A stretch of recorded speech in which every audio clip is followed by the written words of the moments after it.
A gas perform most work when it expand. A gas perform when it expand. तो ये जब expand होती है कैसी, तो देख लो। आइसोथर्मली अगर कोई एक्सपांड हो, है ना, तो ऐसा ग्राफ होता है। सही है ना। और आइसोबैरिक में ऐसा, और आइसो कोरिक में तो क्या होता है, वर्क डन जीरो ही होता है। तो आप बताओ, इसके नीचे का एरिया कंटिन्यूस क्या होता जा रहा है, कम होता जा रहा हो, जबकि यहाँ पे क्या हमेशा, तो ज्यादा वर्क कहाँ मिलेगा आपको, आइसोबैरिक में।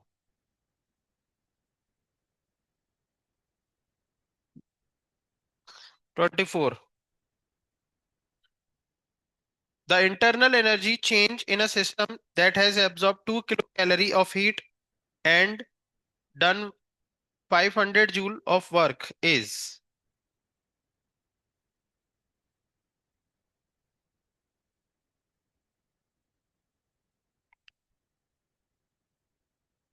चलो, इंटरनल एनर्जी चेंज, तो डीयू निकालना है ना, और क्यू कितना दिया गया है, 2000, और उसको जूल में कन्वर्ट करो तो कितना आ जाएगा, 84, इतना, और work done 500 joule.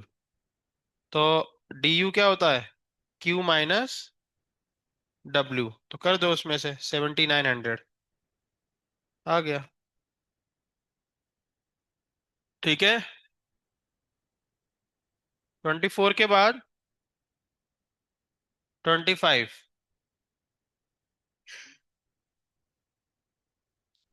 When heat energy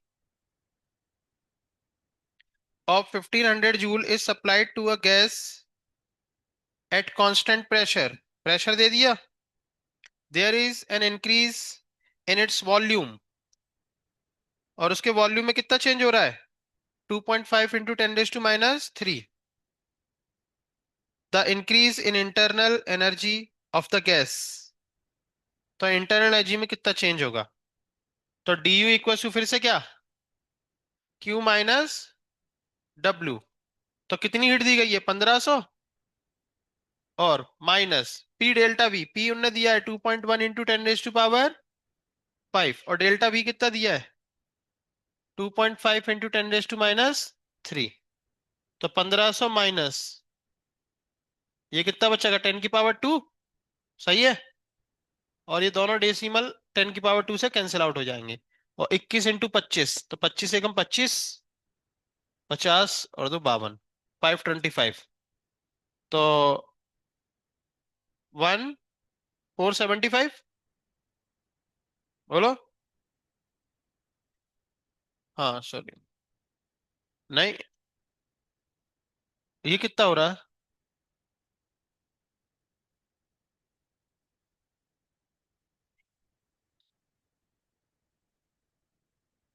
हाँ कितना, 9, ऑप्शन दे रहा है, हाँ सही तो। ठीक है, सही। ठीक है, कोई दिक्कत। 29, 39 है क्या।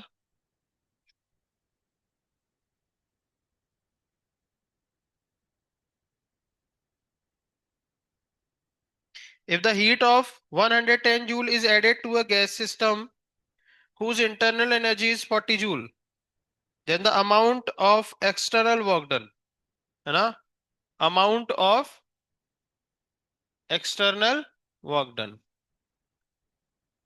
ऐसे आसान आसान से क्वेश्चन पूछ रहे हो।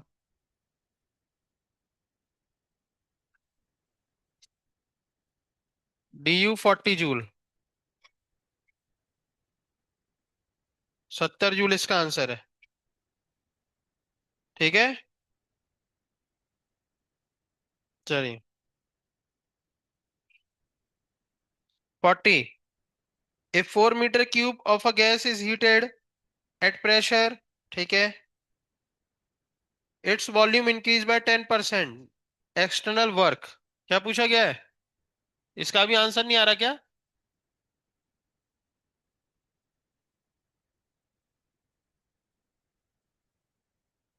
तो वर्क डन क्या, पी डीवी। तो पी कितना? पहले तो V1 V2 निकाल लो। V1 कितना है? 4। और V2 कितना?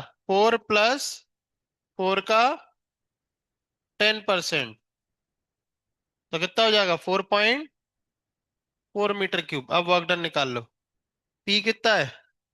10⁵ डेल्टा V कितना है? 4.4 - 4, तो 0.4। तो एक पावर कम कर दो, तो 4 × 10⁴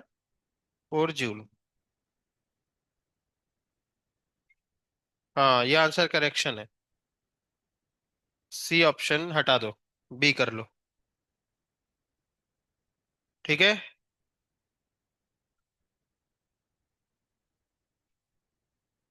47।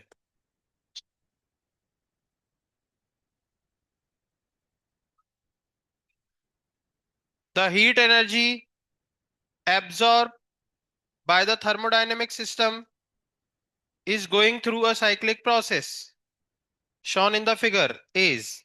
क्या पूछा गया आपसे? हीट। तो साइक्लिक प्रोसेस है, तो आप सबको पता है du क्या होगा? 0। और वर्क डन आप निकाल सकते हैं। बिल्कुल। किसका एरिया लगाओगे? एलिप्स का, है ना? पाई ए बी। पाई ए कितना लिखोगे? 10 का आधा, 5। और उस लीटर को मीटर क्यूब में कन्वर्ट करोगे? हाँ। बी कितना लिखोगे? वो भी 10 का आधा, 5। और वो किलो पास्कल में, है ना? ये कैंसिल आउट हो गए, तो क्या बचा? 25 पाई। ये वर्क डन है। पूछा क्या गया था? हीट।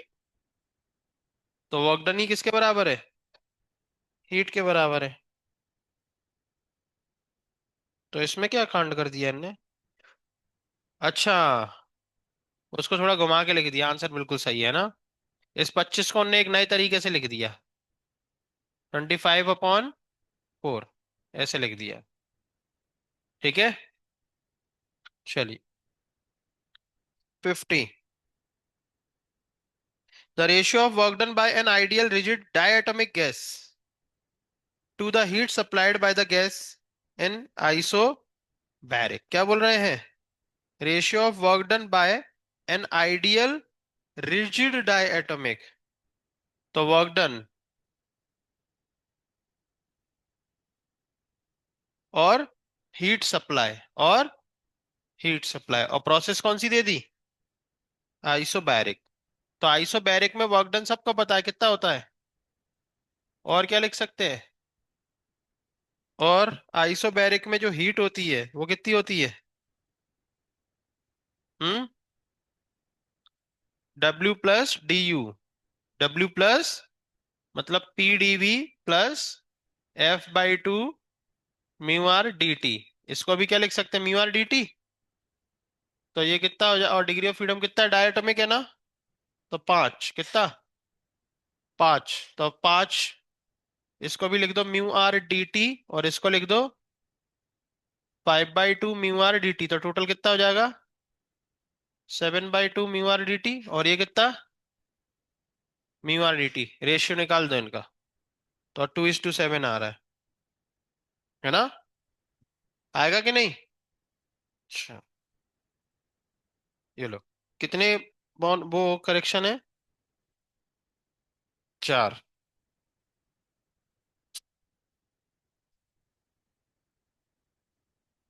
केवल आंसर चेंज है ना? चलो, आगे बढ़े। तो अगली प्रोसेस है अपनी एडियाबेटिक प्रोसेस। ठीक है। हेडिंग डाल लो।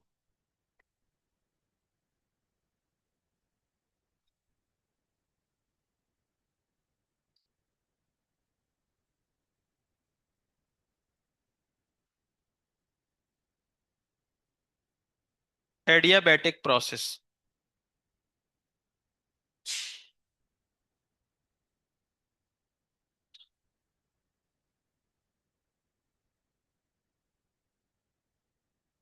ये क्यों बज रहा है इतना? अच्छा, तैयारी चल रही क्या? 26 जनवरी की डेट क्या है? 26 जनवरी रहती क्या? मतलब पता नहीं सही में। कितनी रहती? हर साल 26 आती क्या?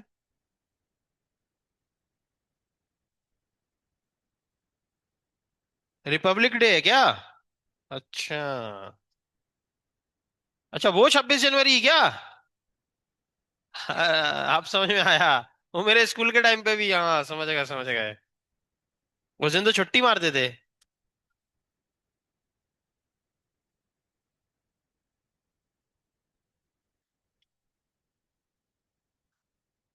हम्म।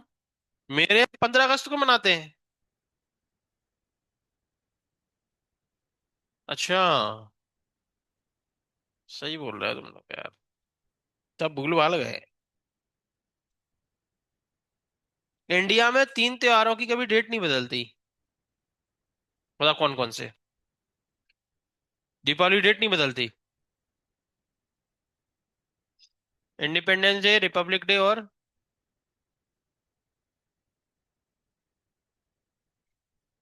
एक मकर संक्रांति। हमेशा 14 जनवरी को ही आती। ऐसे ही ना? हमेशा 14 को देखा हमने।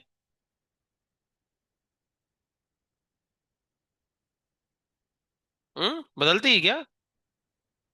पता है, हर बार तो 14 को ही मनाते मकर संक्रांति। चलो। चलिए। Adiabatic process. आपको कल जब क्वेश्चन सॉल्व कर रहे थे अपन, तो एक वर्ड मिल रहा था, स्लो स्लो। मिल रहा था। स्लोली। तो स्लोली मतलब क्या? लिखो, जहां पे डेट लिखते हो वहां पे लिखो इस बात को। स्लोली मतलब आइसोथर्मल प्रोसेस। स्लोली मतलब आइसोथर्मल प्रोसेस।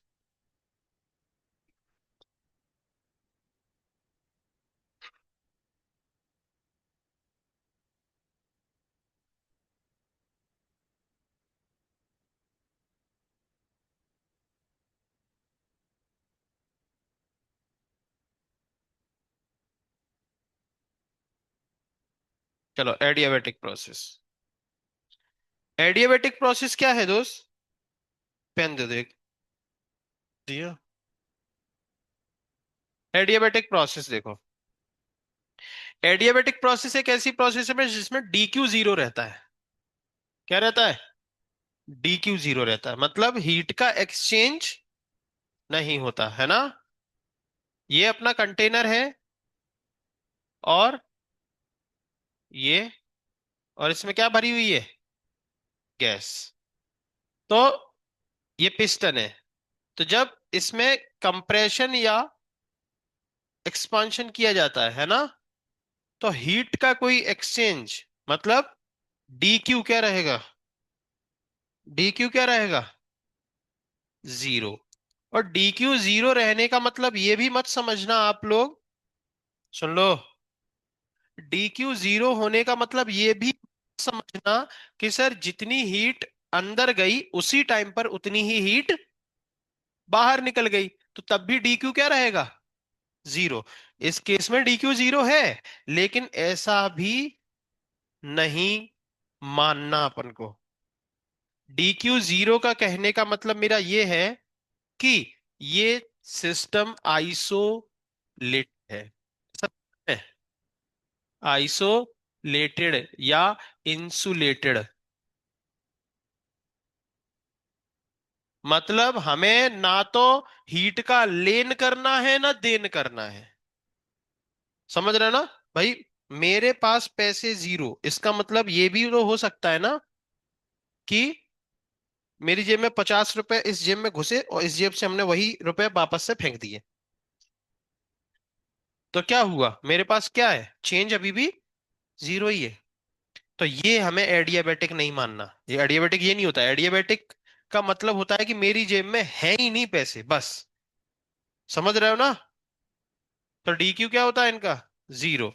तो ऐसा एरो बना के इसको कट कर लेना, ये एडियाबेटिक नहीं है। एडियाबैटिक मतलब हीट जाना ही नहीं चाहिए और ना ही हीट निकलना चाहिए, तब DQ0 होगा, उसे एडियाबैटिक बोलेंगे। समझे? सही है। अब हमें पता है, since according to first law of thermodynamics क्या होता है, DQ = W + DU, है ना? तो यहाँ पे DQ तो जीरो हो गया, तो W + DU = 0, और W आ गया -DU। मतलब ये जो वर्क डन है, ये चेंज इन इंटरनल एनर्जी के निगेटिव के बराबर होता है। चेंज इन इंटरनल एनर्जी के निगेटिव के बराबर होता है। समझ रहे हो? ठीक है। मतलब कहने का ये है, ध्यान से सुनना। अगर मान लो आपका वर्क डन पॉजिटिव है, मतलब वर्क डन बाय गैस, मतलब वॉल्यूम क्या हो रहा है, बढ़ रहा है ना? कौन सी प्रोसेस में? एडियाबैटिक में। तो वर्क डन अगर पॉजिटिव है तो ये नेगेटिव हम इधर पहुंचा दें, है ना? तो क्या लिखोगे, वर्क डन =-DU। ये पॉजिटिव है, तो DU कैसा निकलेगा, नेगेटिव। और DU नेगेटिव निकलने का मतलब इंटरनल एनर्जी क्या हो रही है, कम, है ना? मतलब टेम्परेचर क्या हो रहा है, कम।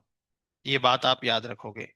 एडियाबैटिक प्रोसेस में पॉजिटिव वर्क डन का मतलब होता है टेम्परेचर कम हो रहा है।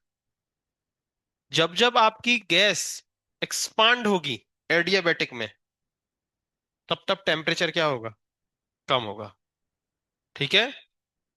दूसरा, अगर आपका वर्क डन नेगेटिव है, तो वर्क डन बाय गैस क्या होगा, वर्क डन ऑन गैस, है ना? क्या हो रहा है, वर्क डन ऑन गैस हो रहा है, और ऐसे केस में वॉल्यूम क्या होता है, डिक्रीज, है ना? और वर्क डन =-DU लिखेंगे।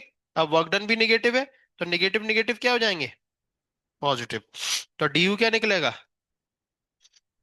मतलब इंटरनल एनर्जी बढ़ रही है और टेम्परेचर भी।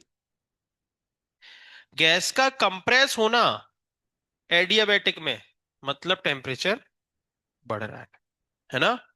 तो एडियाबैटिक प्रोसेस में सबसे पहली बात जो आपको याद रखनी वो क्या है, DQ0। अब दोस्त, DQ0 ये नॉर्मली पॉसिबल है नहीं, है ना? तो DQ0 केवल एक ही केस में मिलता है, पता कैसे केस में, पता है कैसे केस में, सडन प्रोसेस में। अचानक से कोई चीज अचानक से हो गई, जैसे गाड़ी के चलते चलते चलते गाड़ी का टायर बस्ट हो गया, तो ये एडियाबैटिक प्रोसेस है। क्या है ये, है ना? तो इसलिए एडियाबैटिक प्रोसेस को क्या बोलते हैं, सडन प्रोसेस। समझ रहे हो? जैसे आइसोथर्मल को क्या बोलते थे, वैसी एडियाबैटिक कैसी प्रोसेस है, सडन प्रोसेस। तो अभी आपको हमने चार चीजें बता दी एडियाबैटिक के बारे में। पहली, एडियाबैटिक में हीट का कोई एक्सचेंज, ना लेना ना देना। ऐसा बिल्कुल कभी नहीं मत बोलना कि सर हमने जितनी ली उतनी दे दी, तो अभी भी तो DQ0 है। नहीं, हमें ये चाहिए ही नहीं। ना हम हीट लेंगे और ना, बिल्कुल इंसुलेटेड है, बिल्कुल आइसोलेटेड है। समझ रहे हो? तो पहली चीज। दूसरी चीज ये पता चली कि सर आइडियाबैटिक कैसी प्रोसेस है, सडन। ये सडन होती है, अचानक से। जैसे एग्जांपल, टायर का बर्स्ट होना। और क्या एग्जांपल है, साउंड वेव का ट्रेवल करना। साउंड वेव का ट्रेवल करना भी क्या है, एक सडन प्रोसेस होती है। अचानक से तुमने बोल दिया एटमॉस्फेयर में, है ना? ऐसे बोलते हो क्या, ऐसे तो नहीं बोलते ना। अपन को जो बोलना होता है वो अचानक से बोल देते हैं, है ना? और एटमॉस्फेयर निपटता रहता है उससे फिर। बोलो। आपका मुंह बंद है, वो अचानक से आपने कुछ बोल दिया, तो ये क्या है, सडन है ना? तो ये एडियाबैटिक प्रोसेस है। साउंड का चलना कैसी प्रोसेस है, न्यूटन ने बोला था आइसोथर्मल है, और न्यूटन ने साउंड का फॉर्मूला दिया और साउंड की स्पीड निकाली, पता कितनी आई निकल के, 228 मीटर पर सेकंड। लेकिन प्रैक्टिकली वैल्यू पता कितनी थी साउंड की? 332। तो 228 और दो 332 में बहुत अंतर था ना। तो फिर एक साइंटिस्ट आए लैपलास, उनने बोला न्यूटन तुम पागल हो गए हो, साउंड का चलना आइसोथर्मल नहीं है, क्या है? एडियाबैटिक। और फिर उनने साउंड की स्पीड निकाल के बताई लैब में। तो पता कितनी निकल के आई? 330, जो कि एक्चुअल वैल्यू के बहुत करीब थी। तो इसलिए लैपलास करेक्शन अपन पढ़ेंगे जब साउंड चैप्टर पढ़ेंगे ना, तो अपन पढ़ेंगे वहां न्यूटन ने क्या बोला और लैपलास ने क्या बोला। तो दो एग्जाम्पल याद हो गए सडन प्रोसेस के। चलिए और क्या देखा अपन ने कि सर एडियाबैटिक प्रोसेस में जो जो वर्क डन होता है ना, वो negative change in internal energy के नेगेटिव के बराबर होता है। बर का। और क्या देखा? और ये देखा सर, एडियाबैटिक प्रोसेस में वॉल्यूम बढ़ना मतलब वर्क डन पॉजिटिव, लेकिन इंटरनल एनर्जी उस टाइम पे और टेम्परेचर क्या हो रहे होंगे? कम। मतलब टायर का बस्ट होना, तो इसमें क्या गैस फैल रही है ना, और गैस अपना वॉल्यूम क्या कर रही है, तो गैस का वर्क डन कैसा है? पॉजिटिव। तो बताओ वहां पे ठंडा लगेगा कि गरम गरम लगेगा जहां बस्ट होता है? ठंडा। क्या लगेगा? ठंडा। कभी आपका टायर फटे ना, तो आप वहां पे अपना गाल रख के देखना, हाथ रख के, ठंडा ठंडा लगता है। क्यों लगता है ठंडा? क्योंकि सबसे पहली बात सर, टायर का फटना कैसी प्रोसेस है? आगे आ जाए क्या? सबसे पहले टायर का फटना कैसी प्रोसेस है? तो टायर का फटना सडन हो रहा है, ठीक है। और क्या हो रहा है वहां पे? एक्सपांशन हो रहा है। तो एक्सपांशन मतलब वर्क डन पॉजिटिव। तो डीयू निगेटिव, और डीयू निगेटिव मतलब टेम्परेचर कम। तो जहां टायर फटता है ना गाड़ियों का, वहां ठंडा ठंडा लगता है। समझ रहे हो? कभी मौका मिले तो देखना। लेकिन वो सडन प्रोसेस है, आपको पता ही नहीं चलेगा कब फट गया चलते चलते, है ना। चलिए। और सडनली किसी का वॉल्यूम कम करा जाए तो टेम्परेचर बढ़ जाता है। समझ रहे हो? तो ये है। कोई दिक्कत? इतना समझ में आया? अब इसके बाद अपन को देखनी है एडियाबैटिक की कंडीशन। क्या देखनी है? कंडीशन। लिख लो इसको। ढिंग ढिंग टाना। ये भी वैसे अच्छा बिजनेस है। इंजीनियर्स की नजर नहीं गई अभी तक इसमें। ये ढिंग ढिंग ढिंग ढिंग ढिंग ढिंग ढिंग है। जिस दिन इंजीनियर्स की नजर चली गई, उस दिन ये सब बेरोजगार हो जाएंगे जो बजा रहे हैं। इंजीनियर ने सब छीन लिया। आपको पता है ना, इंजीनियर्स ने सब छीन लिया। देश में इतने इंजीनियर्स हो गए कि इंजीनियरिंग की जॉब कम पड़ गई। तो इंजीनियर्स कुछ भी करने को राजी हो गया। और फिर इंजीनियर्स ने सबसे पहले किसकी जॉब छीनी पता है आपको? तुम सोचू सकता का? सबसे पहले इंजीनियर्स ने छीनी टीचर्स की जॉब, जो बीएससी एमएससी बीए एमए करके पढ़ाते थे। आज उनकी कोई वैल्यू नहीं रह गई। तो इंजीनियर्स ने सबसे पहला कांड ये किया। फिर दूसरा कांड, अब पढ़ाने में भी सब जगह इंजीनियर घुस गए। अब वहां पर भी ज्यादा कुछ बचा नहीं है। अब इंजीनियर्स कहाँ जाने लग गए पता है आपको? UPSC civil service. और वहां पर भी बीए परेशान करके रख दिया आर्ट्स वालों को। फिर इंजीनियर्स वहां पर भी अब सैचुरेशन आ गया। अब इंजीनियर्स ने क्या करा? अब इंजीनियर्स चाय के ठेले में भी लगाने लग गए। चाय के ठेले लगाने लग गए, है ना। फ्लिपकार्ट खोल दिया, क्योंकि जॉब ही नहीं थी। ये सब क्या है, फ्लिपकार्ट वगैरह अमेजन, ये सब क्या है? खाली दिमाग शैतान का घर। अब उनके पास जॉब नहीं थी, तो उन्होंने सोचा चलो सामान किसी का लेके किसी घर पे दे देंगे, कुछ पैसे मिल जाए। सोचो। तो उनने ये स्टार्ट किया और उनका जम गया कार्यक्रम। अब सोचो, फ्लिपकार्ट कोई शोरूम थोड़ी ही है कि आप जाके वहां पे सामान खरीदते हो। तो आपको भी एक भयंकर इंजीनियर बनना है, खा जा पूरी दुनिया को, और डकार भी मत लेना। इंजीनियर मतलब नो लिमिटेशन, ऑलराउंडर।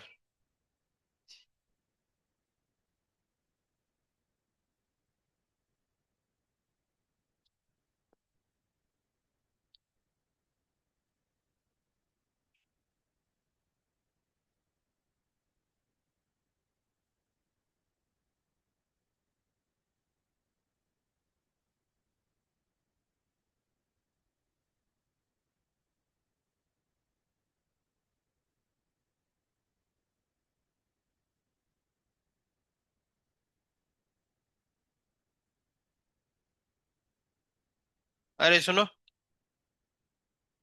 तुम जाओ B6 में से किसी कॉपी लेके आओ थर्मोडायनेमिक्स।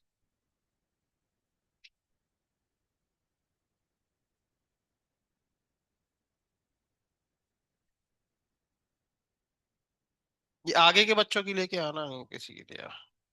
हाँ लिख गया। चलिए हेडिंग डालो।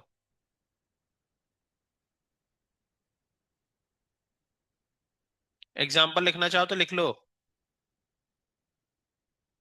क्या है एग्जाम्पल?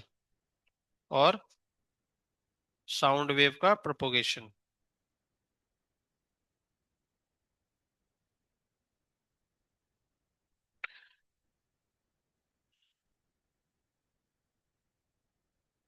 इंजीनियर्स ने पंडितों की जॉब भी छीन ली। पूरे इस्कॉन में इंजीनियर्स बड़े हैं। आईटीएन आईटीएन सब इंजीनियर्स हैं। तो सोचो, सब जगह इंजीनियर्स ही इंजीनियर्स हैं। हम्म। तुम भी इंजीनियर ही बन रहे हो। तुम भी तुम भी किसी ना किसी के हक्का खा जाओगे। हैं? कौशिक सर नहीं दे रहे? अरे यार, मतलब माने नहीं, कौशिक सर है, जा बैठ जाओ।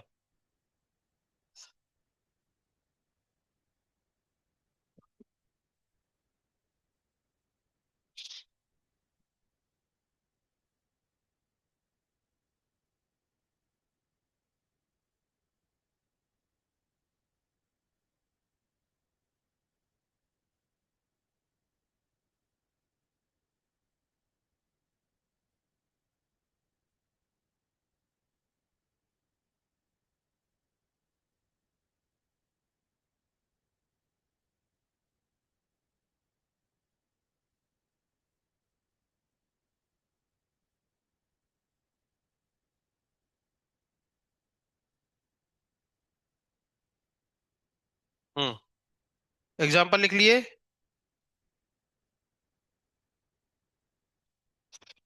हाँ, ये सब पढ़ा दिया आपको।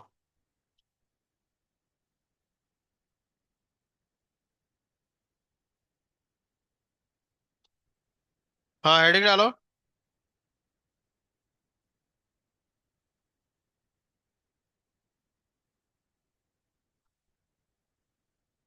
हाँ, वर्क डन वर्क डन इन एडियाबैटिक प्रोसेस। वर्क डन इन एडियाबैटिक प्रोसेस। वर्क डन इन एडियाबैटिक प्रोसेस। तो चलिए एडियाबैटिक प्रोसेस का वर्क डन देख लेते हैं। ठीक है, चलो। तो वर्क डन वैसे तो पता चल ही गया हम सबको कितना है। Work done equals to minus DU, है ना? कोई दिक्कत? तो अब इस वर्क डन का फॉर्मूला भी इसको थोड़ा डिराइव करके निकाल लेते हैं ना। और वो फॉर्मूला हमें याद रखना है। तो माइनस DU को क्या लिख सकते हैं? μR/dt। ये भी फॉर्मूला है, जरूरत पड़ने पे इससे भी आंसर निकाल लेना। ठीक है, लेकिन अपन एक स्टैंडर्ड फॉर्मूला की तरफ जा रहे हैं। तो अब दोस्त, आपको पता होना चाहिए कि CV इक्वल्स टू होता है R/1 - गामा। है ना? कैसे आया, चलो हम बता देते हैं आपको साइड में। आपको पता है CV क्या होता है? F/2R। तो यहां पर अपन CV लिख सकते हैं, μ CV/dt लिख सकते हैं। बोलो। और CP क्या होता है? F/2 + 1 × R। सही है, बताया था ना? और गामा क्या होता है? CP/CV। तो हम यहाँ पर CV की वैल्यू गामा के फॉर्म्स में निकाल रहे हैं। किसके फॉर्म में? गामा। और आपको ये पता है कि CP - CV इक्वल्स टू क्या होता है? R। सही है। तो यहां से आप क्या करो, गामा इक्वल्स टू क्या होता है? CP/CV। सही है। तो आप क्या करो, CP को भगा दो यहां से, तो CP क्या निकलेगा? R + CV। सही है। तो यहाँ पे सीपी की वैल्यू पुट कर दो R plus CV upon CV. CV को इधर भेजो, तो CV gamma R plus CV. CV को इधर भेजो, तो CV gamma minus CV equals to R. और यहां से आपका सीवी क्या निकल रहा है, R upon gamma minus one, है ना। तो ये आपसे बिल्कुल पूछा जा सकता है आपके सीईटी में कि CV in the form of gamma. समझ रहे हो? तो आप ऐसे करके निकाल देना। ठीक है। तो हम यहाँ पर सीवी की जगह क्या लिखने वाले हैं, माइनस म्यू। सीवी की जगह क्या लिखने वाले हैं, R upon gamma minus one और T2 माइनस T1। कोई दिक्कत? माइनस को अंदर भेज दे या नीचे पलट दो, कहीं एक जगह पलट दो, या तो इनको पलट दो या फिर इनको। तो हम किसको पलट रहे हैं, हम नीचे वालों को पलट रहे हैं ना। T2 minus T1 upon one minus gamma. ठीक है। तो ये होता है दोस्त work done in adiabatic process. ठीक है। अच्छा, इसको थोड़ा और डिराइव करते हैं। एक तो ये स्टैंडर्ड फॉर्मूला है जो आपको याद रखना है, क्लियर है। दूसरा स्टैंडर्ड फॉर्मूला क्या है, ध्यान से सुनो। अब हमने क्या करा, अगर आपको क्वेश्चन में मोल दिए जाए, टेम्परेचर दिया जाए कितना चेंज हो रहा है, और गामा दिया जाए, तो ये फॉर्मूला यूज करना, क्लियर है। और अगर आपको क्वेश्चन में इसको हमने अंदर भेज दिया, mu R T2 minus mu R T1 upon one minus gamma. अब जो सबको पता है पी भी इक्वल्स टू क्या होता है, म्यू आर टी। तो म्यू आर T2 मतलब क्या हो जाएगा, P2 V2 minus P1 V1। तो अगर आपको क्वेश्चन में इनिशियल प्रेशर फाइनल प्रेशर दिया जाए और इनिशियल वॉल्यूम फाइनल वॉल्यूम दिया जाए, तो ये फॉर्मूला यूज कर लेना, क्लियर है। तो इस तरीके से ये दो फॉर्मूले हैं एडियाबैटिक प्रोसेस के वर्क डन के, क्लियर है। और कहां से चले ये फॉर्मूले, वो तो है ही काम का, समझ रहे हो ना, वो तो है ही काम की कंडीशन। बाकी ये दो फॉर्मूले, कोई दिक्कत। ये दो फॉर्मूले अगर आप भूल गए तो एडियाबैटिक के क्वेश्चन आपसे नहीं होने वाले, ये बात ध्यान रखना। ठीक है, लिख लो।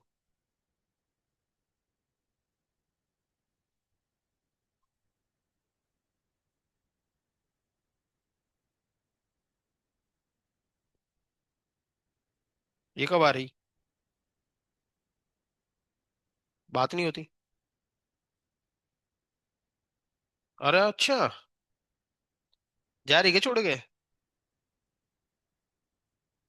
दूर पड़ता है अहमदनगर, दो ट्रेन बदलनी पड़ती हैं। इसलिए उसको बोल दो पेपर बता देंगे। पेपर दे रहा है सैटरडे को सर, बोल देना ऐसा।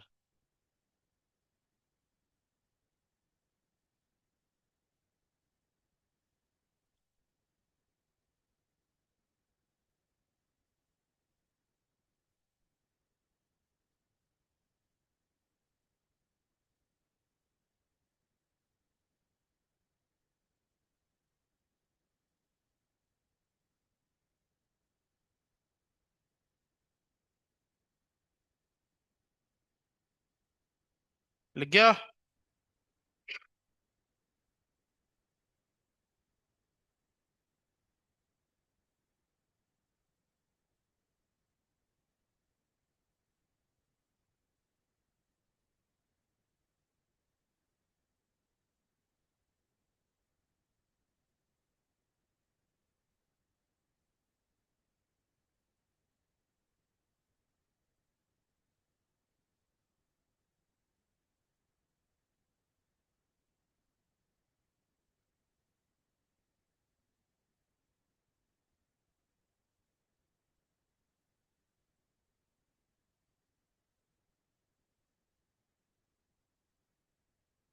उस साइड का लिखने की जरूरत नहीं है, ठीक है।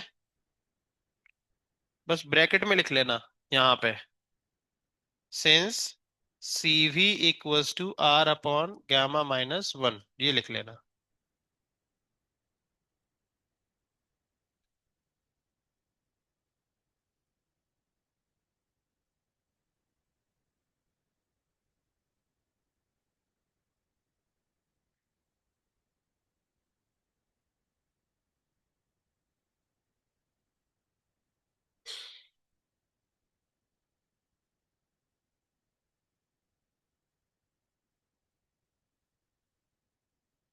लिख गया?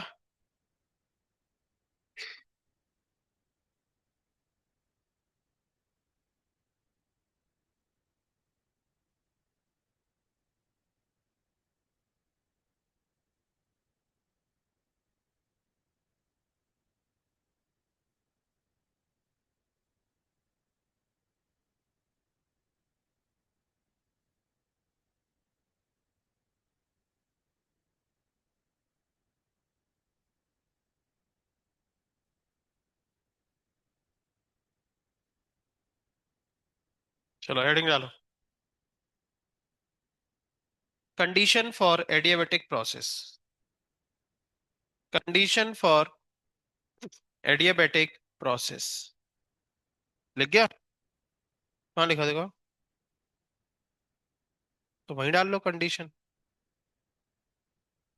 Condition for adiabatic process.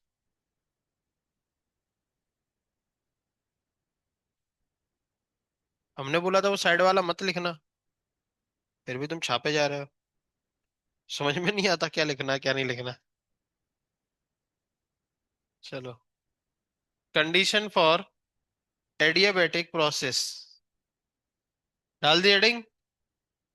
चलो, तो कंडीशन, तो खड़े हो व्यासदेव जी। क्या है कंडीशन एडियाबेटिक प्रोसेस की?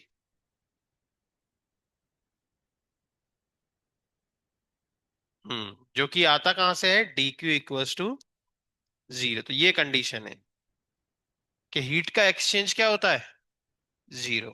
बढ़िया, है ना? इसके अलावा एक कंडीशन और है, ठीक है? तो एक और कंडीशन क्या है? वो ये है जिसका डेरिवेशन हमें अपने बोर्ड के लिए करना है ना? तो अभी उसको हम नहीं करा रहे, कोई बड़ा डेरिवेशन है, बाद में कराएंगे।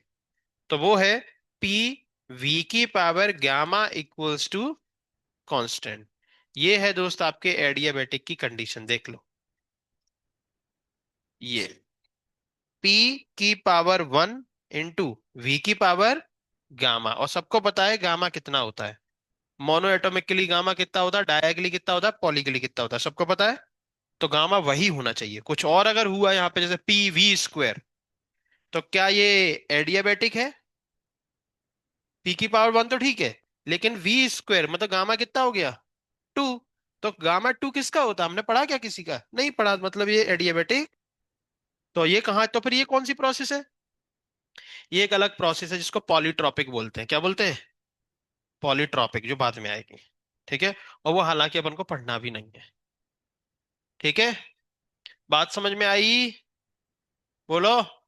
तो दूसरी कंडीशन आपको पता लग गई, पी वी की power gamma equals to constant. तो अगर आपको कभी क्वेश्चन करना हुआ, एडियाबेटिक का क्वेश्चन है, और आपको इनिशियल प्रेशर दे दिया, फाइनल प्रेशर पूछ रहे हैं, इनिशियल वॉल्यूम दे दिया, फाइनल वॉल्यूम दिया, तो क्या लगाओगे? P inversely proportional to V की पावर गामा।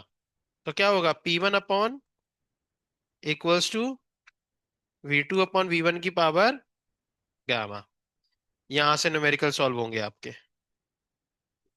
क्लियर है? कभी कभी आपको यही एडियाबेटिक कंडीशन टेम्परेचर और वॉल्यूम के फॉर्म में दे देते हैं। किसके फॉर्म में? है ना? तो in the form of, in the form of, किसके फॉर्म में? अच्छा, इसको बाद में देखेंगे, चलो पहले इसका ग्राफ देखते हैं, है ना? तो ग्राफ, अच्छा पहले वही देखते हैं। एक कंडीशन हेडिंग डाली ना अपन ने, है ना? तो कंडीशन ही पहले देख लेते हैं। तो in the form of, in the form of temperature and volume. चलो, तो सिंस हमें क्या पता है, पी वी की power gamma equals to constant, तो हमें किसके फॉर्म में निकालना है एडियाबेटिक की कंडीशन? टेम्परेचर और वॉल्यूम। तो यहां से प्रेशर को गायब कर दें। प्रेशर को क्या लिख सकते हैं? बोलो। Mu R T upon V लिख सकते हो? बोलो। कहां से आया ये? P V equal to mu R T से, तो पी की वैल्यू निकाल के पुट कर दी। म्यू आर तो कांस्टेंट है, तो कांस्टेंट को कांस्टेंट में भेज दो। और टी की पावर वन और वी की पावर ये ऊपर जाएगा तो क्या हो जाएगा? Gamma minus one. ये है दोस्त adiabatic condition in the form of temperature and volume. ठीक है? अच्छा चलो, अगर मान लो आपको एडियाबेटिक कंडीशन आपसे पूछी गई प्रेशर और टेम्परेचर के फॉर्म में, है ना, तो in the form of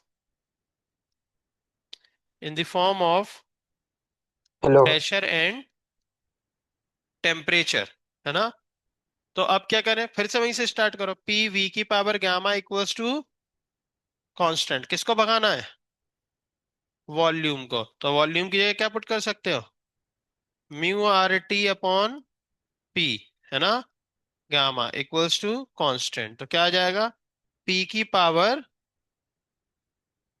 1 - gamma और टी की पावर गामा, और म्यू आर को कांस्टेंट में ही भेज दो। ठीक है, अब पी की पावर हम 1 करना चाहते हैं, पी की पावर क्या करना चाहते हैं, तो जैसे मान लो पी स्क्वायर टी अगर कभी लिखा रहता है तो आप स्क्वायर रूट लोगे, तो यहाँ पी हो जाएगा और यहाँ क्या हो जाएगा, हाफ, ऐसा होता है ना, तो वैसे ही अगर हम इसका 1 - गामा रूट ले लें, तो पी की पावर 1 हो जाएगा और टी की पावर गामा अपॉन 1 - गामा, ये हो जाएगा। तो ये आ गई प्रेशर और टेम्परेचर के फॉर्म में, कोई दिक्कत, तो इतनी चीजें आपको याद रखनी है एडियाबेटिक के बारे में, है ना, कि डी क्यू 0 होता है, पी वी की पावर गामा 1 होता, कांस्टेंट होता है, टी वी की power gamma -1 equals to constant होता है, और पी टी की power gamma upon 1 - gamma equals to constant होता है। ठीक है, कोई दिक्कत, लिख लो।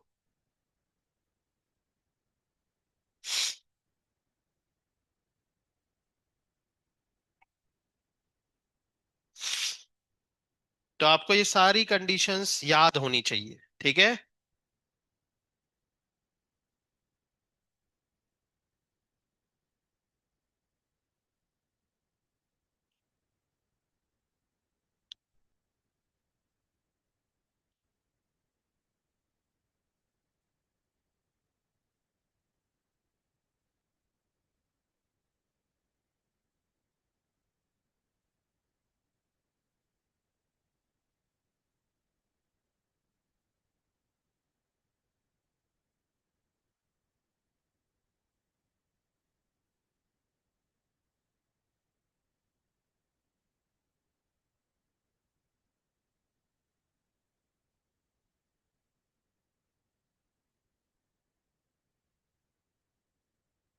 तो अगर यहां से आपको कभी न्यूमेरिकल सॉल्व करना हो तो क्या लिखोगे, यहां से देखना जरा, यहां से तो क्या लिखोगे, T inversely proportional to V की पावर, तो न्यूमेरिकल के लिए क्या लिखोगे, T1/V2/V1 पावर, हाँ, यहां से अगर क्वेश्चन सॉल्व करने हो तो P इनवर्सली प्रोपोर्शनल टू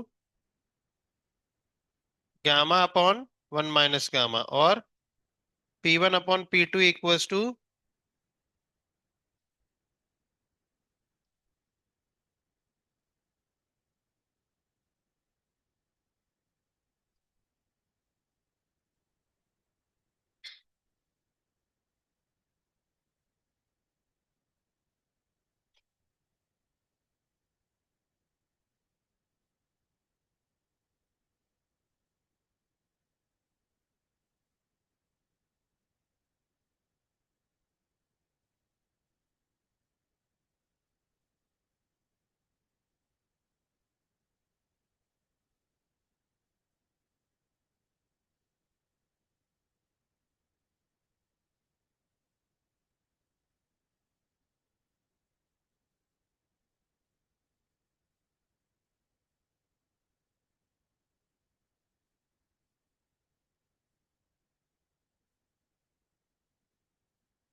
तो क्या?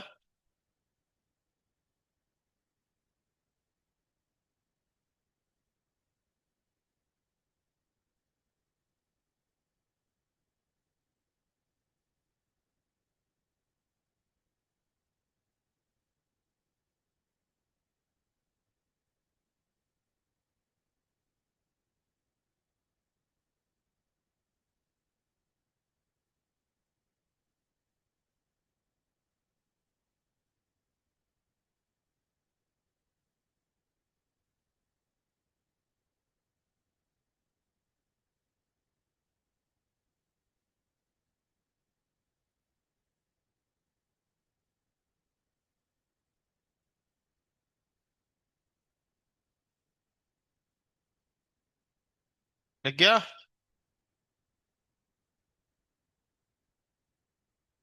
चलो हेडिंग डालो।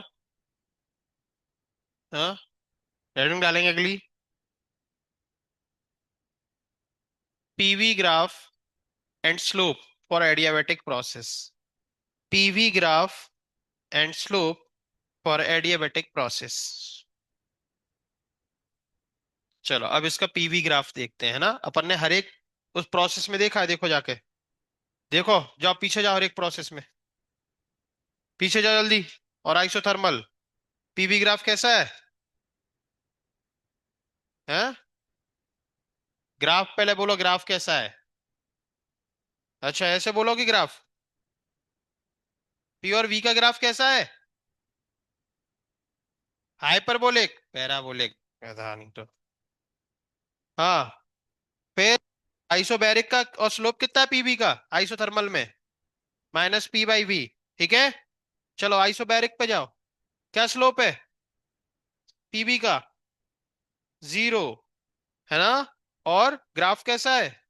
Straight line parallel to X axis, है ना? चलो आइसोकोरिक में स्लोप बोलो कितना है? इनफाइनाइट। और ग्राफ कैसा है? Vertical line parallel to Y axis. ठीक है, तो अब पीवी ग्राफ किसका देखना है? किसका देखना है भैया? एडियाबेटिक का, है ना? चलो देखो, पी और ये रहा वी। तो पी कंडीशन क्या थी? ये थी ना? तो यहां पर भी आप ध्यान से देखो तो पी इनवर्सली प्रोपोर्शनल टू क्या है? वी की पावर गामा, मतलब वॉल्यूम, है ना? सही बात है ना? तो इनका ग्राफ भी कैसा रहने वाला है? हाइपरबोलिक। कैसा रहने वाला है? हाइपरबोलिक। सुन रहे हो? ठीक है, इनका स्लोप निकालते हैं। इनका क्या निकालते हैं? तो स्लोप क्या होता है? डीपी बाय डीवी, है ना? D Y by D X होता है ना? तो वाई एक्सिस पर कौन है? पी, और एक्स एक्सिस पर कौन है? वी। चलिए, तो पी वी की पावर क्या है इनकी condition? Equals to constant, volume के रेस्पेक्ट में डिफरेंशिएट कर दो तो पी बाहर, इसका डिफरेंशिएशन क्या हो जाएगा? डी गामा नीचे आएगा, और फिर वी की power gamma minus one, plus, अब वी की पावर गामा बाहर आएगा, और पी का डिफरेंशिएशन डीपी, और कांस्टेंट का डिफरेंशिएशन जीरो। है ना? हमें क्या निकालना है? DP by DV. तो इसको एक तरफ कर लो पहले। तो वी की पावर गामा डीपी, सुन लो शांति से ना, इसको उधर लेके गए, माइनस पी गामा, और वी की पावर गामा माइनस वन। ठीक है, चलिए, तो अब इसको नीचे लेके आए हम। डीबी कहाँ गया?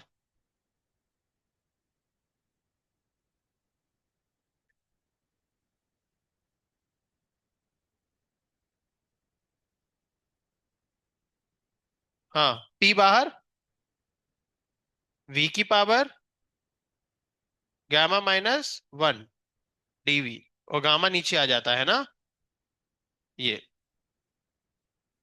ठीक है, ठीक है, चलिए, तो क्या हो जाएगा अब यहाँ पे?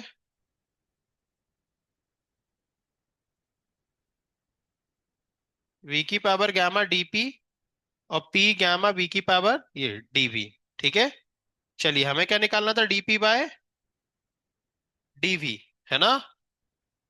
और इसको कहाँ पहुंचा दिया? नीचे। तो माइनस पी गामा वी की power gamma minus one upon V की पावर गामा। ये ऊपर जाएगा, ऊपर जाएगा तो कुछ ऐसा हो जाएगा, गामा माइनस वन और वी की पावर माइनस गामा। तो डीपी बाय डीवी, तो वी की पावर गामा माइनस वन और वी की पावर गामा, तो gamma gamma cancel out, minus one बचेगा। कहाँ आ जाएगा वो? नीचे। तो minus gamma P by V. ये आ रहा है स्लोप? क्लियर है?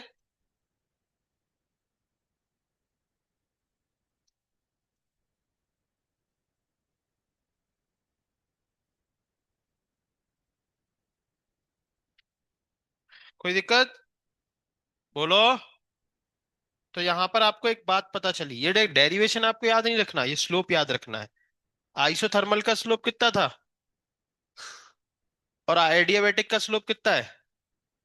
मतलब DP by DV adiabatic is equals to gamma times, is equals to gamma times slope of isothermal. तो यहां से आपको ये पता लगा कि एडियाबैटिक का स्लोप आइसोथर्मल के स्लोप से गामा टाइम्स ज्यादा होता है। समझ रहे हो कितना ज्यादा होता है? ये बात आपको दोस्त कभी नहीं भूलनी। समझ रहे हो ना? तो आपसे एक क्वेश्चन पूछा जाता है, यहां देखो। ये दो प्रोसेस, अब दोनों की ग्राफ तो कैसे हैं? हाइपरबोलिक। तो अब वो तुमसे ये पूछेंगे दो दो ग्राफ देके कि इनमें से कौन एडियाबैटिक है और कौन आइसोथर्मल है, ये पूछा जाएगा। तो जहां पर वो इंटरसेक्ट हो रहे हैं वहां पर आपको क्या ड्रॉ करना है? टेंजेंट। तो यहां पर ये इसकी टेंजेंट ये रही और इसकी टेंजेंट ये रही, तो आप बताओ कौन से वाले का स्लोप ज्यादा है?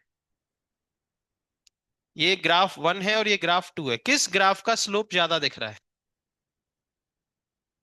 स्लोप जानते हो ना कि अनपढ़ हो? स्लोप होता था कोई लाइन एक्स एक्सिस के साथ कितना एंगल बनाती है। तो कौन सी लाइन, कौन सी टेंजेंट एक्स एक्सिस के साथ ज्यादा एंगल बना रही है?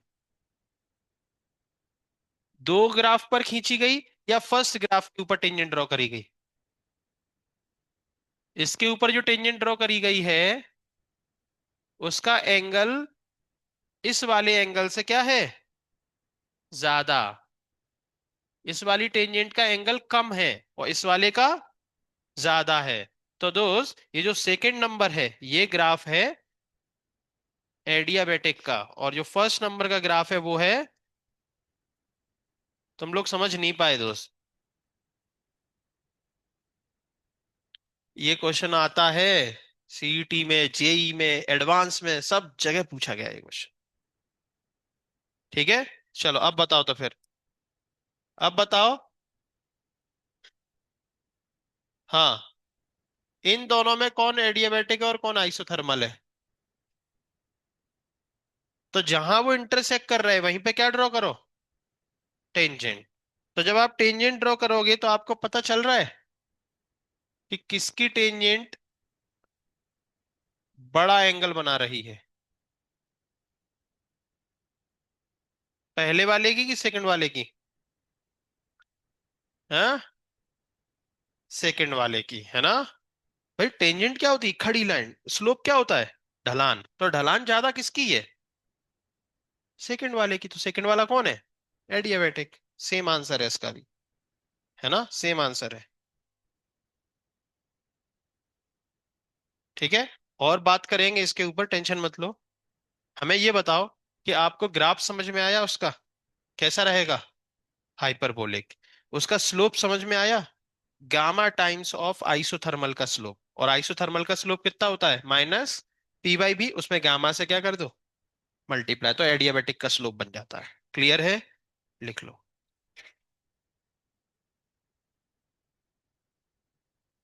तो इस तरीके से आपकी एडियाबैटिक प्रोसेस निपटती है।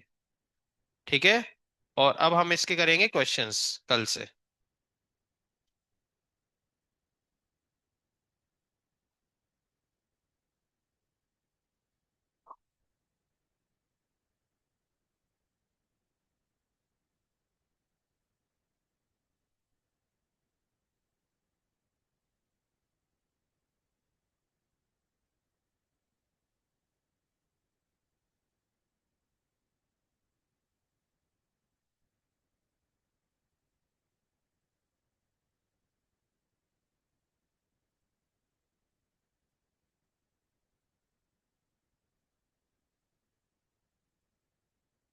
नाम दे दिए हैं? नोटिस बोर्ड लग गया, देखा नहीं क्या नोटिस बोर्ड पे? देख लो भैया, नहीं फिर ट्रिप छूट जाएगा। केवल गर्ल्स के लिए रिक्रूटमेंट निकला है। कौन छत पे जाएगा? कौन हेडलाइट का काम करेगा? कौन टॉर्च पकड़ेगा? हैं? तो बहुत सारे ऑप्शंस निकले हैं ना।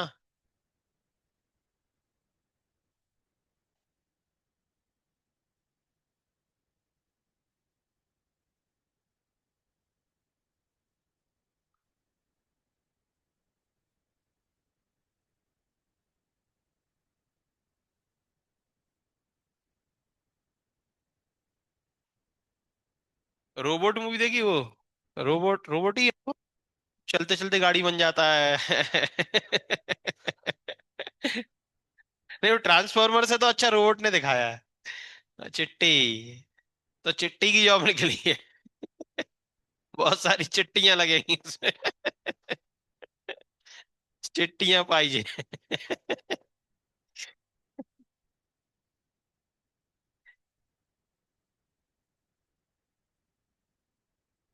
वो भी बड़ा खतरनाक।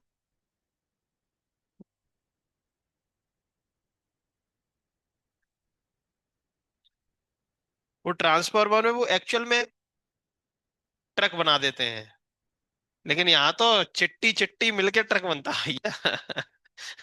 तो वो ज्यादा खतरनाक लगता है। और उसमें टपकते भी हैं। एक में गोली पड़ गई तो एक गिर गया।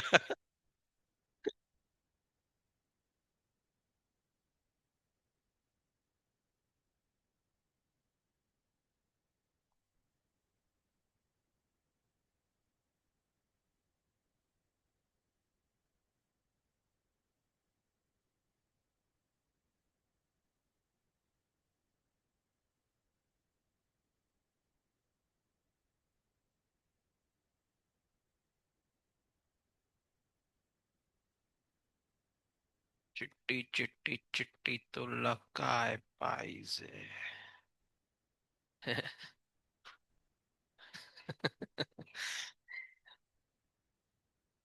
बता चिट्टी क्या पाई है तुला?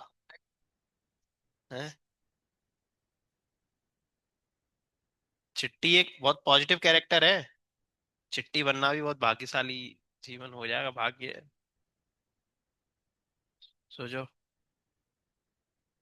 रोबोट 2.0 में चिट्टी ने तो कांड कर दिया। चिट्टी नहीं होता कैसे जीतते? बताओ, जीत पाते? देखी रोबोट 2.0? चली, लेकिन अच्छी थी मूवी 2.0। क्या उसमें ये जो दिखाया गया वो सब कुछ सही दिखाया गया था क्या? पक्षी ऐसे मर रहे हैं क्या सही में? सही में मरते क्या? तो अच्छी मूवी थी फिर, इसका मतलब है ना। लिख गया। और फिर भी तो कुछ करता नहीं कोई भी। है? ऐसा क्यों? तो ऐसा क्यों? तो इसलिए इंजीनियर्स ने पूछा ऐसा क्यों। सरकार ने जवाब नहीं दिया। तो इंजीनियर्स फिर सीएम भी बनने लगे। आपको पता है? बस प्रधानमंत्री बनने को रह गया है। आपको पता होना चाहिए, इंडिया के बहुत सारे सीएम इंजीनियर्स हैं। है ना? अभी जो गोवा के एक सीएम थे जो अब खत्म हो चुके हैं, मनोहर पारीकर, पता है आपको? जो अपने डिफेंस डिफेंस मिनिस्टर भी रहे थे। हाँ। हाँ बिल्कुल सही, जो नाक में नली वगैरह डली थी, उरी के टाइम पे वो जिंदा थे, उरी के बाद वो एक्सपायर हो गए थे। तो वो एक्चुअली एनआईटी भोपाल से पास आउट थे। समझ रहे हैं? तो ऐसे, और अपना अरविंद केजरीवाल को देखो, आईआईटीएन है। है ना? तो हर जगह अब इंजीनियर्स यहाँ भी। पीएम मोदी बस। ठीक है, जो भी है लेकिन लेकिन वो ठीक है, राजा के पास एक्सपीरियंस है और क्या कर सकते हैं, ना? राजा थोड़ा समझदार है। राजा की अच्छी बात यह है कि शादी नहीं हुई, तो टेंशन मत लीजिए, वो गलत फैसले नहीं लेंगे। एक बार अटल बिहारी ने कुछ तो किया था। मतलब अटल बिहारी वाजपेयी ने 2 बार परमाणु परीक्षण करवाया था, पता है आपको? और अमेरिका ने पकड़ लिया था। तो भारी सैंक्शन लगाए गए थे इंडिया के ऊपर। लेकिन फिर भी परमाणु अपन को चाहिए था, परमाणु हथियार, क्योंकि चाइना अपने ऊपर बहुत धमकियां मारता था। तो फिर वो प्लान पहले वाले लीक कैसे हो गए? तो अटल बिहारी वाजपेयी और एपीजे अब्दुल कलाम ने बैठ के सोचा कि हमारे प्लान लीक क्यों हो जाते हैं। और फिर अब की बार, अगली बार जब उन्होंने प्लान किया, तो उन्होंने वो बात केवल दोनों तक ही रखी बस, किसी और लीडर को इन्वॉल्व भी नहीं किया। और सही में फिर वो पास हो गए, और फाइनली अपने यहाँ परमाणु परीक्षण हो गया। फिर बाद में उनसे पूछा गया, तो उन दोनों ने बोला कि हम दोनों की शादी नहीं हुई थी, इसलिए हमारा प्लान लीक नहीं हुआ। शादीशुदा लोग जनरली अपनी बीवी को बता देते हैं, बीवी अपने पति को बता देती है, फिर वो किसी और को, वो किसी और को, वो किसी और को, ऐसे प्लान लीक हो जाता है। तो इस बार क्या था, वो बात हम दोनों ने अपने बीच में की, है ना, और हम दोनों की शादी नहीं। बड़े मजाक अंदाज में बोला था, एक जोक था एक तरीके से, मजाकिया अंदाज में उन्होंने रिपोर्टर को बोला ऐसे। तो सही बात थी ये, है ना। और फिर एक जोक चला तब से कि शादीशुदा आदमी सब्जियां लाता है, कपड़े लाता है, घर चलाता है, और बिना शादी वाला आदमी देश चलाता है और तरक्की लाता है ना। अब आज देखो मोदी, वो भी देश चला रहा है। योगी, देखो, एक स्टेट चला रहा है पूरा। अटल बिहारी वाजपेयी, एपीजे अब्दुल कलाम, कैसे कैसे लोग हैं महान, है ना।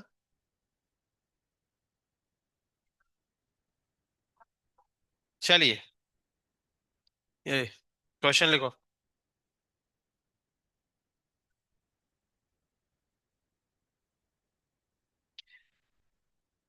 जल्दी लिखो।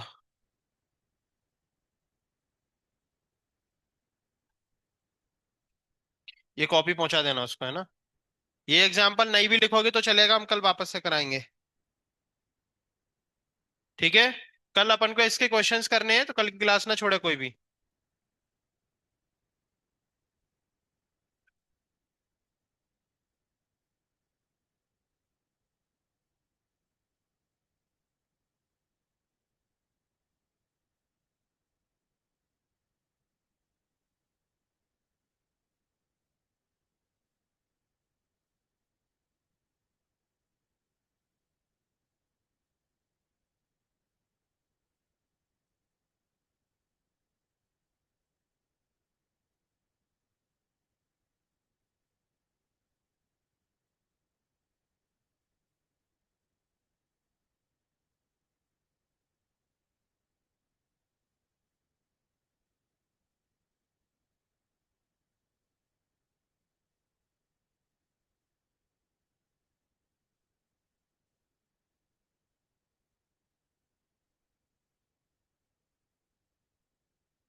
ॐ अज्ञानतिमिरन्धस्य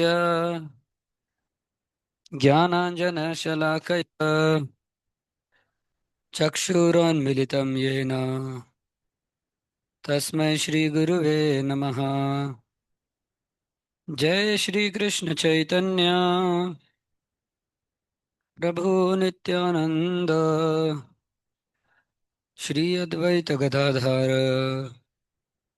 श्रीवासादि गौरभक्तवृंद। हरे कृष्णा कृष्णा कृष्णा हरे हरे, हरे राम राम राम हरे हरे। ठीक, टैब पेपर निकल गया। क्या हुई बहुत दिनों बाद दर्शन? ठीक है तबीयत? खाड़े जी बराबर? रुद्र बाबू क्यों एब्सेंट थे इतने दिन? यार, आपके मम्मी पापा का कॉल नहीं आया कुछ? इनकी मम्मी ने कॉल किया था, इनकी मम्मी ने किया था। झूठ। उस दिन क्लास में दिया था। ऑनलाइन देखना चाहिए था, अपने रिकॉर्डिंग में देखना चाहिए था, लिख के दिया था। और किसी से लेना चाहिए था। चलो आज माफ कर दिया आपको, नेक्स्ट टाइम तो खड़े रहना पड़ेगा, ठीक है?